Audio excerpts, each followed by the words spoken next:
Sir आज किस मामले को लेकर प्रेस कॉन्फ्रेंस किया गया? आज की जो पीसी है वो है 7 तारीख को मैरवा थाना अंतर्गत लोहार पट्टी में एक मर्डर का मामला प्रकाश में आया था, जिसमें एक स्वर्ण व्यवसायी की चाकू से गोदकर हत्या कर दी गई थी। हत्या के उद्भेदन के लिए, इस कांड के उद्भेदन के लिए हम लोगों ने एक टीम बनाई थी, जिसमें कि थाना अध्यक्ष मैरवा संजीव, थानाध्यक्ष दरौली विनोद और एसआईटी के प्रभारी उपेंद्र और भी बाकी लोग उसमें शामिल थे, जिन्होंने की एक टीम बना के इस कार्य के लिए अनुसंधान प्रारंभ किया।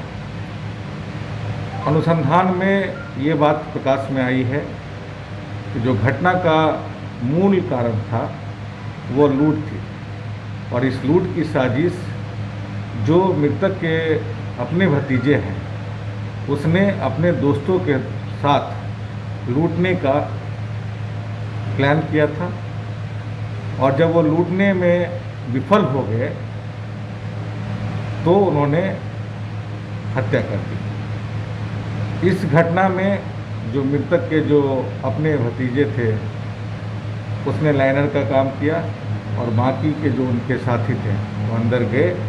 घटना के पहले मृतक के भतीजे ने अपने साथियों को घर का रेकी भी करवाया, और जब वो मृतक को लूटने के प्रयास में जब लूटने में विफल होने लगे, आवाज़ आने लगी, तो उन्होंने उनकी हत्या चाकू से गोद के हत्या कर दी। तो इस केस में अभी तक के अनुसंधान में 3 लोगों की गिरफ्तारी हुई है, जिसमें कि एक दरौली का रहने वाला है, एक मैरवा का ही रहने वाला है। आगे अनुसंधान जारी है, और जो हत्या के लिए जो प्रयुक्त चाकू जिससे घटना कारित की गई थी वो चाकू भी बरामद हो गई। हम लोग इसका वैज्ञानिक अनुसंधान जो जांच है वो कर रहे हैं। घटना का जो उद्भेदन हुआ है उसमें टीम को सीसीटीवी फुटेज का भी सहारा लेना पड़ा, और उनके भी जो टेक्निकल जो अनुसंधान का जो मेथड है उसको यूज करते हुए इस घटना का उद्भेदन हुआ है। आपराधिक इतिहास सही लोग कुछ है क्या सर? नहीं, आपराधिक इतिहास तो अभी तक तो नहीं है। अभी जो हम लोग को अभी फिलहाल हम लोग और भी देख रहे हैं।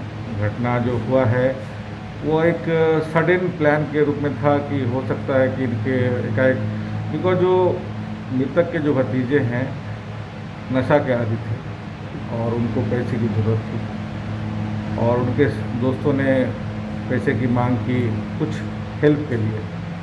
उन लोगों ने, जो मृतक के भतीजे ने अपने चाचा का ही नाम सजेस्ट किया लूटने के लिए, क्योंकि उनके बीच में आपसी विवाद भी है।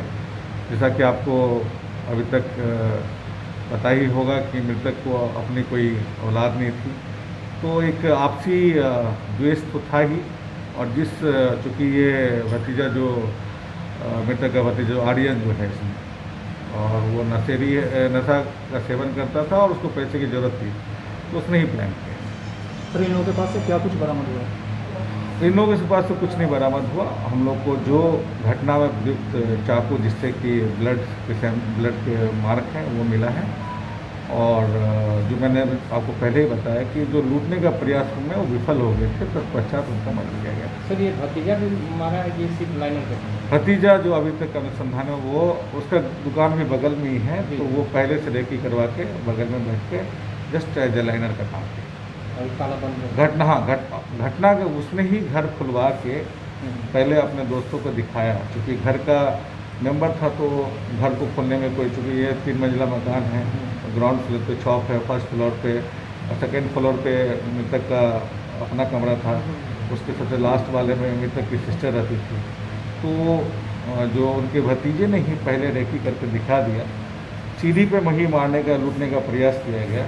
जब वो विफल हुए तब उनको ऊपर के रूम में ले जाके मार के और उनको बंद करके घटना करने के पश्चात हम लोग फरार हुए। सब लोग गिरफ्तार हो गया है मृतक का भतीजा तो? जी।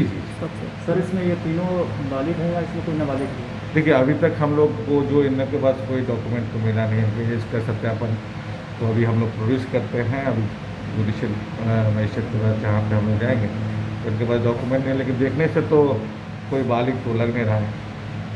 It may be the border line that उसको तो जो डॉक्यूमेंट नहीं है तो वो जो अभी हम लोग प्रोड्यूस करें तो डिस्कशन हो जाएगा।